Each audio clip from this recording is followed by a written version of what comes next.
Oh, here's the coloring.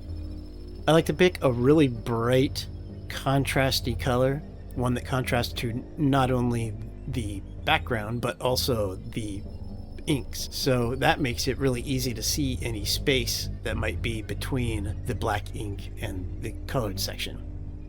And because, again, this is vector art, when you're painting this, it's creating it as an object. So I'm creating this paint layer kind of on this paint object on a layer beneath the ink layer. All right, so now this is a weird part. So I take the colored shape, the base color shape, copy it, paste it into a layer above it, and turn it black, but with a 40% alpha channel. So you're only seeing 40% of the black coming through. And I use that as a base color, a base shadow layer. And then, as you can see, what I'm doing now is I go through and I just erase where I want the light to be. So it's kind of like some guys are painting with light. I erase with light. Or I erase shadow.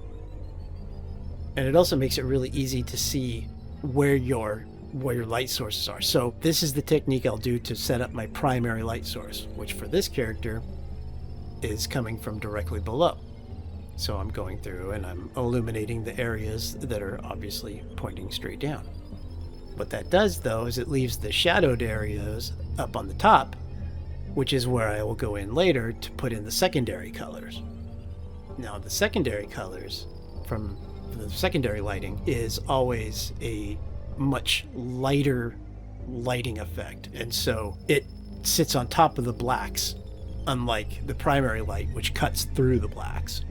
You'll see when we get there, but this part is also slightly laborious, but it also is very fun because this is where the dimensionality of it all starts to start popping out, and it goes from being a just black line work drawing to this semi 3D-ish dimensionality. That's not even a word. And I'll go through and I'll do different things. I'll erase big chunks, and then I'll switch over to the brush using that same 40% black and then paint back in, as I'll do right there. You can see that I'm painting in the lines, the kind of gradated lines, classic comic style shading lines, which half the time I don't even know why I do, because I'm just going to blur all of this anyway. Yeah, that's the thing, is this whole layer, once it's done, you apply a blur to it, and that softens up those edges, and it turns those gradated areas into actual kind of gradations. So yeah, now we're getting to the bottom of the character. His legs are closest to the light, so it's really illuminated, and a lot of the flat planes that are facing it are catching that light. And then we flip him back over because the light is actually coming from above. And now their lighting matches. They're both being lit from directly above, despite the fact that one character's upside down. So now we have all of our shadows in, and we are going to start doing our basic colors. We turn the shadows off first because that's, the shadows make things a little confusing when you're trying to lay down flats. So we can just turn those off, and then we go in and we start blocking out our large color shape areas, doing our fills. We've got our color guide right there. Tells us exactly what colors we need to use for all of the different versions of Ian. We've got different color guides for the different outfits and the different versions of him that appear throughout the comic. We've got old Ian and young Ian and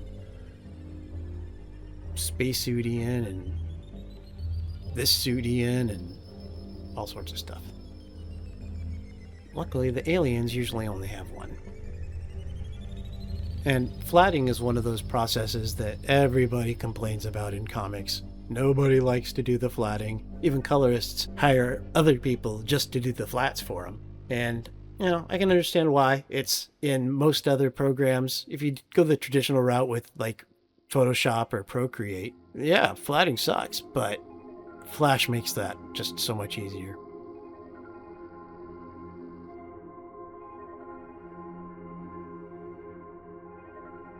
So now here I'm showing how the secondary color works. This is being done on a layer on top of the shadows, and we're getting that kind of ambient light kind of blending in with the the secondary lighting. And that's the nice thing about everything being an object also, is the shadow, though I start it at just a 40% black, that's just the base starting version. Then you can go in, you can change it, you can tint it to a color to really get your ambient color from your scene to shine through. So if your scene is more blue, then you'll go in and change the shadow from a black to a dark blue tone.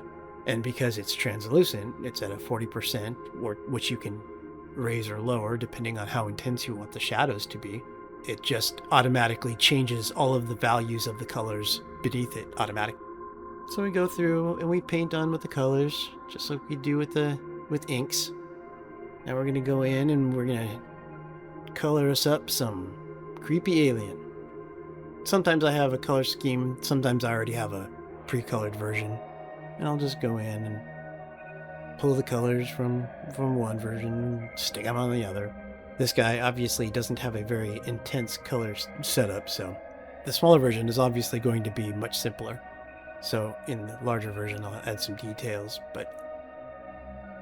so yeah, as I mentioned, we did the wings separate so that we can go through and make them objects, and we'll go through and create all of the little highlights and the colors. And the wings, I like to have that kind of iridescent look to them, so I'll take several different colors and go through and bop them around. Keep that translucentness to the wings, but still give it some of that sheen. And the sheen will really pop when we do the final layer. So here we go, let's paint some light. Painting with light. So this part is easy because, as you can see, the shadows pretty much dictate where the secondary lighting is, because the lighting, being as weak as it is only going to show through on the darker shadowed spots of the character, opposite the primary lighting. Now we do another layer on top of the colors to add in all of our specular highlights, and that really gives everything the pop. Like, it goes to dimensionality at this point. There's that word again. What's with the word dimensional? Dimensional.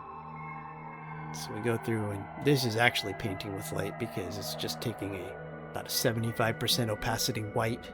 No, this is probably not even that. It's probably about a 35% opacity. Then we go through and do it on all the other characters and give them their pop. Sit here and color on Ian and give him all his little lighting bits and bobs. There we go. We have ourselves a couple of colored dudes. Oh, the very last part is tiny little points of light that are the actual true specular highlights.